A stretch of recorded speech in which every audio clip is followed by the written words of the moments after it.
warahmatullahi wabarakatuh dan salam sejahtera diucapkan kepada semua penonton. Pada hari ini, saya Nurdania Hazrina binti Nuzamri bersama dua orang rakan panel saya, iaitu saudari Cik Wan Nur Adila dan saudari Wan Afzah Marisa, yang akan membincangkan tentang isu kerancuan bahasa. Pada era modernisasi ini, isu kerancuan bahasa semakin berleluasa dalam kalangan generasi pada hari ini dan amat sukar untuk dibendung. Hal ini demikian kerana pengaruh bahasa asing, terutamanya bahasa Inggeris, sering digunakan dalam kehidupan seharian sehingga masyarakat lupa akan kepentingan bahasa ibunda kita, iaitu bahasa kebangsaan. Tambahan pula, dengan kewujudan teknologi yang semakin canggih, menjadikan bahasa Melayu semakin hilang di telan zaman kerana penggunaan bahasa sekatan dalam media sosial menyebabkan bahasa Melayu menjadi bahasa rojak. Hal ini dapat dilihat apabila penggunaan ayat yang salah dari aspek keejaan, pemilihan kata dan struktur ayat menyebabkan kerancuan bahasa kerap berlaku. Contohnya, klinik Dania yang dieja dengan menambah huruf I dalam perkataan klinik.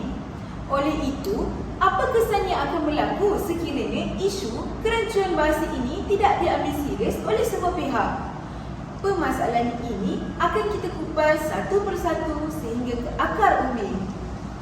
Untuk itu, saya menjemput panel satu untuk menjelaskan tentang kesan-kesan kerancuan bahasa.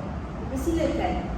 Baiklah, Assalamualaikum dan terima kasih kepada Cik Moderator Nurdania Hazrina kerana memberi peluang serta ruang kepada kami bagi mendiskusikan berkaitan isu kerancuan bahasa.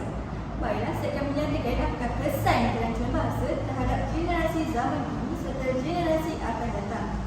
Percampuran bahasa yang berlaku sudah pasti akan menimbulkan pelbagai impak negatif, khususnya dalam permartabatan sesuatu bahasa rasmi dalam sesebuah negara.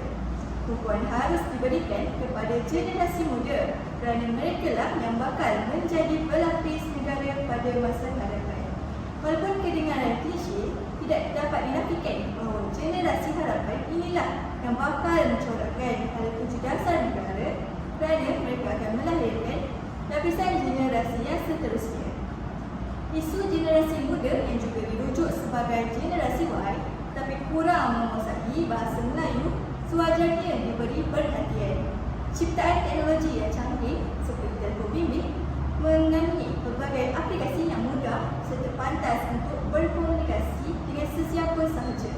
Melalui ledakan media sosial, penyalahgunaan bahasa rojak dan istilah ciptaan sendiri yang mengetepikan bahasa Melayu standard makin membimbangkan. Generasi ini kerap menggunakan bahasa yang rancu semasa berkomunikasi serta lebih cenderung menggunakan bahasa Inggeris dalam komunikasi berbanding bahasa Melayu. Sungguh pun kelihatan normal bagi sesetengah masyarakat, mereka juga harus sedar bahawa dengan penggunaan percampuran bahasa dalam komunikasi harian akan menyebabkan mereka terbiasa. Akhir sekali, kesannya ialah bahasa Melayu yang sepatutnya dipakai sebagai bahasa yang standard, khususnya dalam apa-apa bentuk formal akan mengalami kerancuan bahasa apabila berlaku percampuran dengan bahasa asing, sebagaimana yang diumpamakan oleh Datuk Seri Dr. Rais Yatib, iaitu sekerat ular, sekerat belur, sekaligus menggambarkan kekeliruan jati diri pengguna tentang bahasa yang digunakan. Itu sahaja daripada saya. Seterusnya saya akan serahkan kepada Cik Wan Afzah Marisa untuk bercakap sedikit berkaitan langkah bagi mengatasi isu kerancuan bahasa.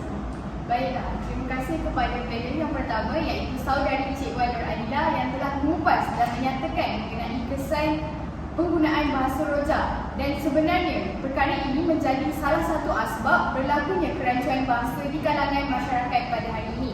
Baiklah, seperti mana yang kita biasa dengar iaitu setiap masalah yang berlaku kita perlulah tangani dan jangan kita lari daripada masalah tersebut.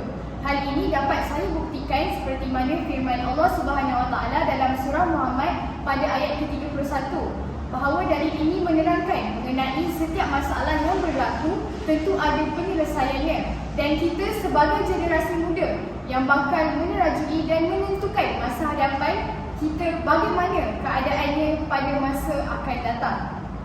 Baiklah, antara langkah tersebut ialah terutamanya peranan sekolah untuk mengadakan lebih banyak kempen ataupun bengkel di sekolah. Manakala jika dilihat dengan apa yang telah dikatakan oleh Cik Moderator kita iaitu Cik Nur Dania Hazrina mengenai media massa. Secara tidak langsung, sebenarnya media massa ini memberi impak yang begitu besar dalam mencegah kerancuan bahasa ini.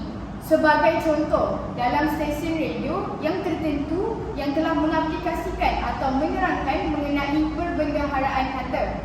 Contohnya daripada pengalaman saya sendiri yang saya alami ketika saya berada di dalam kenderaan, di mana pada ketika itu saya dapat mengetahui beberapa istilah baharu dan juga perkara ini secara tidak langsung akan menjadikan saya pandai atau menggunakan aplikasi perkataan-perkataan ini dalam kehidupan seharian. Oleh itu, kita sebagai pendengar akan menjadi lebih peka dan yakin mengenai penggunaan dan mengatasi masalah kerancuan bahasa ini. Maka jelaslah terbukti bahawa media massa ini seperti radio, Twitter, WhatsApp dan sebagainya begitu memainkan peranan yang penting, lebih-lebih lagi kepada masyarakat kini yang banyak meluangkan masa mereka dengan penggunaan media sosial. Dengan cara ini, kita berperanan untuk membentuk dan melahirkan model insan yang terbaik pada masa akan datang.